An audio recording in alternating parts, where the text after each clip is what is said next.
ভারতের প্রধানমন্ত্রী আছেন একজন বিদেশি। তো এখন কথা হচ্ছে যে একজন সোনিয়া গান্ধীকে আবর্তিত অবস্থাতেই কিন্তু রাজনীতিটা এগুচ্ছে।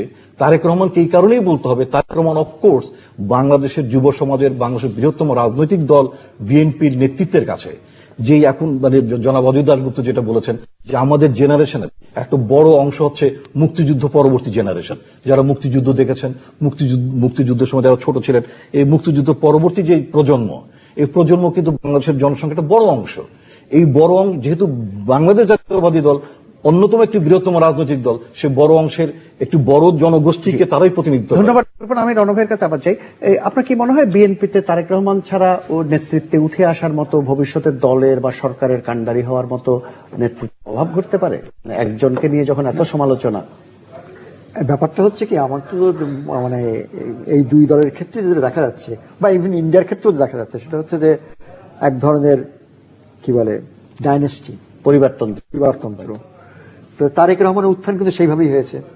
ইভেন শেখ হাসিনাও যে এসেছেন সেটা কিন্তু বঙ্গবন্ধুর কন্যা হিসেবেই প্রথমে উত্তরাধিকারের। খালেদা জিয়াও অবশ্য পরবর্তীকালে দুইজনই কিন্তু তাদের মানে যোগ্যতা প্রমাণ করতে পেরেছেন, দলের নেতৃত্বে মানে সকলের আস্থা অর্জন করতে পেরেছেন। এখনো দেখেন এই রাহুল গান্ধী, তাকেও নিয়ে আসা হচ্ছে। সো এটা আমাদের এই সাবকন্টিনেন্ট এক ধরনের, বা পাকিস্তানও তাই।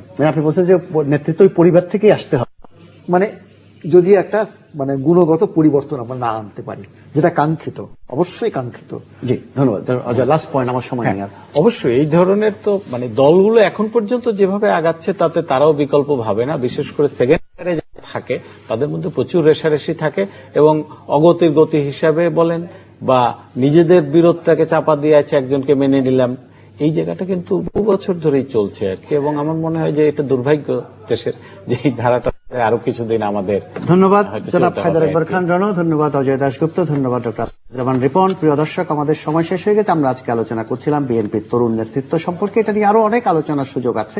বেগম খালেদা জিয়াকে ধন্যবাদ যে তিনি একটা অত্যন্ত ইতিবাচক কথা উচ্চারণ করেছেন। আমরা আশা করি যে তরুণ নেতৃত্বের সঙ্গে ক্লিন ইমেজের তরুণ নেতৃত্বের কথাও তিনি গুরুত্ব দেবেন। রাজনীতিতে সেটা খুবই গুরুত্বপূর্ণ। বাংলাদেশ অত্যন্ত দুর্নীতি পরায়ণ একটি দেশ, এবং বাংলাদেশের রাজনীতি অত্যন্ত দুর্নীতি কণ্ঠকিত। কাজে এই বিষয় বিবেচনা রেখে তরুণ নেতৃত্বকে যেমন বিএনপি জায়গা দেবে তার দলে, এবং যদি সরকার গঠন করে সরকারে, সেখানে ক্লিন ইমেজের তরুণ নেতৃত্বের যেন অগ্রাধিকার পায়, সেটাই জনগণের প্রত্যাশা হবে আশা করি।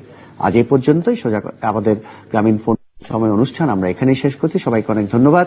খোদা হাফেজ।